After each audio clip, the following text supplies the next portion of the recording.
If you're watching this video, then you probably have a book a demo form on your website. So whether you're a SaaS business with an enterprise sales process that books a demo, or you're something like an agency or a freelancer looking for people to speak to you about projects, this video still applies. What I'm going to teach you is 5 different things that could drastically increase the amount of demos that you get booked. So stick around until the end and you'll learn all of the different ways that you can do it. Now, starting with number 1, and probably the most simple one, reduce the amount of form fields. So I have a book a demo section here that I got from Reloom, and there are a lot of different fields. We have first name, we have last name, we have email, we have phone number, choose a topic, which best describes you, and message. That's a lot to ask from someone who isn't even sure yet if they want to use your product.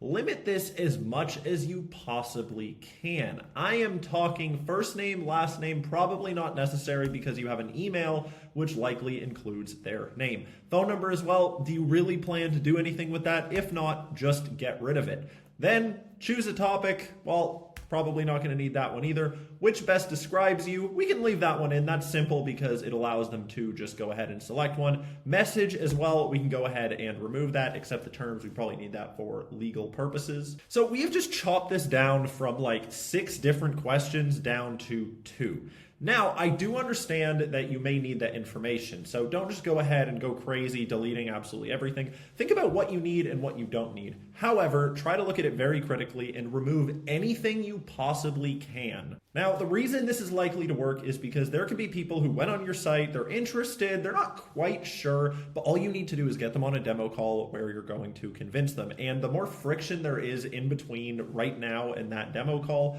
the less likely people who aren't so sure are to do it. So moving on to our next thing, we can see here that this is a standard page with a nav bar and we have our book a demo form. So remove the nav bar, click delete, goodbye. So here's the thing. Maybe someone comes across your book a demo page and at that point they're thinking, I don't know, maybe I'm going to read more.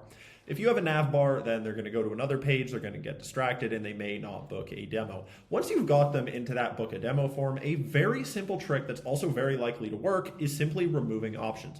Right now, if you look at this page, we have nothing but book a demo, give me 2 answers, and submit. So we've already made it easy for them, and now we're just funneling them into the correct direction that we want them to go in to book a demo. So removing your nav bar from that page is an actually very interesting way to possibly increase your demo bookings. Next thing we have is social proof, and you probably have social proof on your website. Just about everyone does. If you don't, go ahead and add it. But what I mean here isn't just social proof about your product, but social proof about your demo. Try to get a testimonial from someone who did a demo with you, not about the product, but about the demo. So something along the lines of, I booked a demo with John, and in just 10 minutes, it was immediately clear to me how much this product was going to help my business.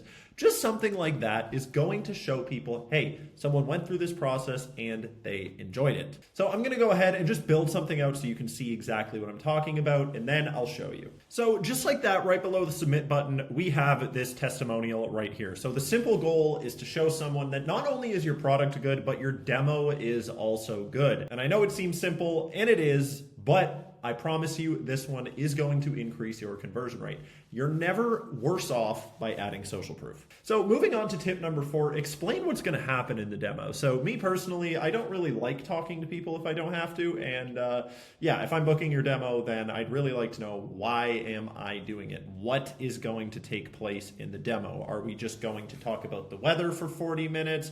Are you going to force me to stay on the call while you show me pictures of your ferrets?